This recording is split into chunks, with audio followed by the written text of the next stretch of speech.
Este chat es del 4 de mayo y vamos a leerlo ahora. Empieza diciendo: hola Nicanor, buenas noches. Invocando el respeto que nos hemos tenido, te pediría conversar con la presidenta. Muchas personas, funcionarios y exfuncionarios me están refiriendo que personalmente ella está conversando con muchísimas personas sosteniendo una falsedad completa en contra mía. Es por el caso de los relojes. Dina está absolutamente equivocada cuando sostiene que yo habría filtrado esa información a la prensa. Esa es, lo saben ustedes, una mentira absoluta. Y la trataría de esa manera si no viera amenazada mi seguridad y la de mi familia, puesto que, también me han informado, estas personas probas, se habría dispuesto un seguimiento ilegal y un hostigamiento contra mi persona. Esto me obligaría a accionar judicialmente y a defenderme públicamente. Te rogaría se evite ese escenario. Yo no busco ningún puesto, estoy tranquilo en mi casa y en mis actividades privadas, pero me sé defender y lo haré sin duda si esta calumnia prosigue. Apelo a mi lealtad con la presidenta y a los 440 días entregados en favor del país. Recibe un respetuoso saludo, Alberto. Y lo curioso del tema y lo que más resalta del chat es que Otárola no recurre a un ministro, no recurre al premier de señora Alcancén, no recurre, en este caso, podría haber llamado al ministro del Interior porque habla de un reglaje, o directamente a la presidenta que conoce desde hace ya varios años. Recurre al señor Nicanor Boluarte. Y eso es importante, ¿por qué? Porque lo que plantea la Fiscalía es que el señor Nicanor Boluarte tiene tanto poder y gracias a ese poder construye su partido político y o otros intereses que se están descubriendo gracias a los testimonios. Revelan chat inédito de Alberto Otárola, acusó a Dina Boluarte de calumnia, denunció reglaje y lanzó advertencia tras el rolesgate. Un mensaje enviado a Nicanor Boluarte muestra al expremier solicitando una reunión con la presidenta, señalando amenazas a su seguridad y anunciando posibles acciones judiciales por el caso de los relojes de lujo. El exjefe de gabinete, Alberto Otárola, se comunicó a inicios de mayo con el hermano de la presidenta, Nicanor Boluarte, para solicitar una reunión con la jefa de Estado, ya que había sido informado de que el Ejecutivo lo culpaba de la filtración del llamado rolesgate.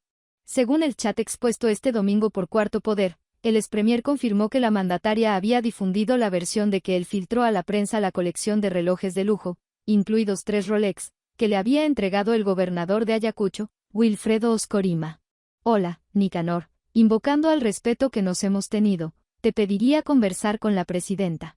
Muchas personas, funcionarios y exfuncionarios, me están refiriendo que personalmente ella está conversando con mucha gente sosteniendo una falsedad completa en contra mía, escribió.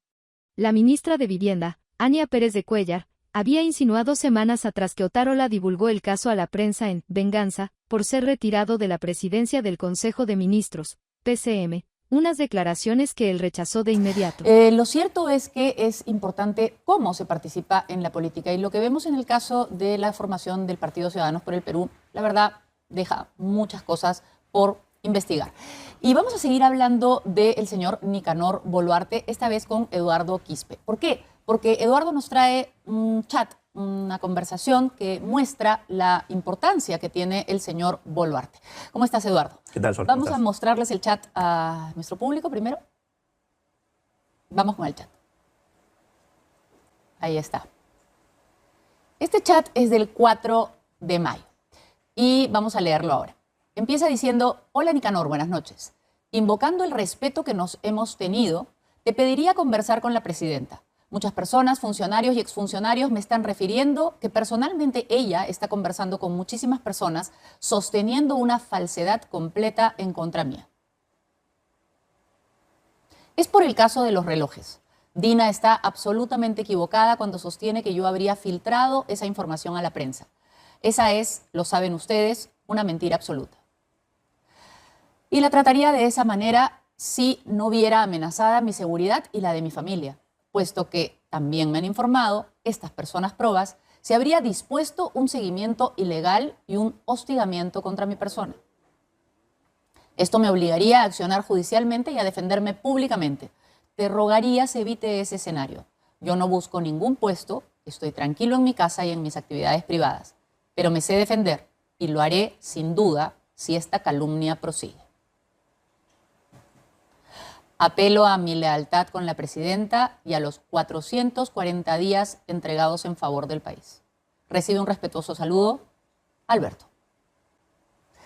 Bueno, ¿esto en qué circunstancias se da, Eduardo? A ver, este mensaje se da el 4 de mayo y tiene como contexto, como preámbulo, el caso Rolex. El caso Rolex nace más o menos en quincena de marzo de este año.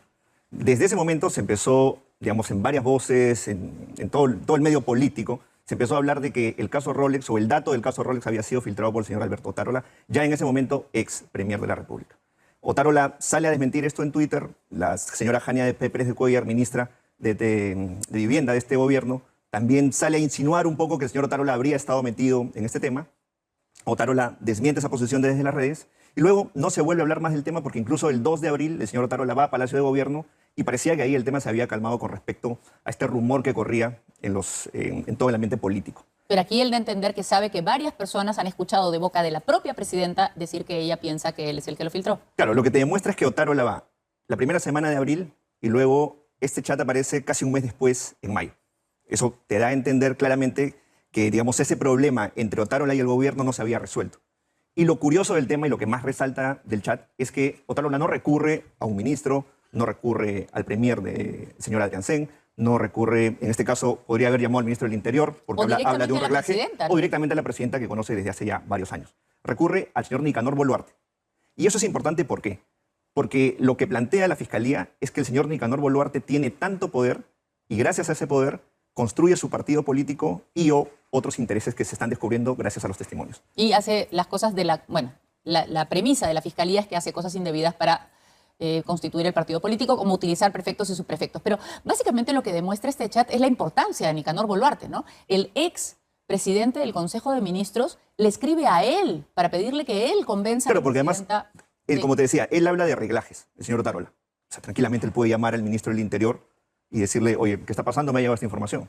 Pero no recurre a él ni recurre a la presidenta. Recurre a lo que venimos denunciando desde febrero del año pasado que investigamos al señor Nicanor Boluarte, al hermano mayor de la presidenta, porque es realmente quien tiene el poder sobre la misma mandataria. Y el chat te insinúa por lo menos ese hecho, ¿no?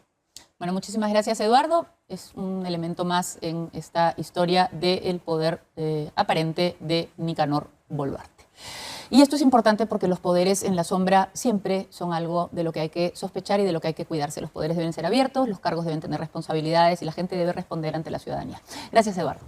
Nos vamos a otro tema, pero que tiene que ver también con la presidenta de la República y con el congresista Valdemar Cerrón y con una serie de leyes que se ha aprobado en los últimos tiempos que, en opinión de prácticamente todos los expertos, favorecen sobre todo al crimen, favorecen a los criminales, al crimen organizado. Estamos hablando de varias de las leyes que ha dado el Congreso y que probablemente van a pesar en la nota que ustedes les van a poner en la pregunta.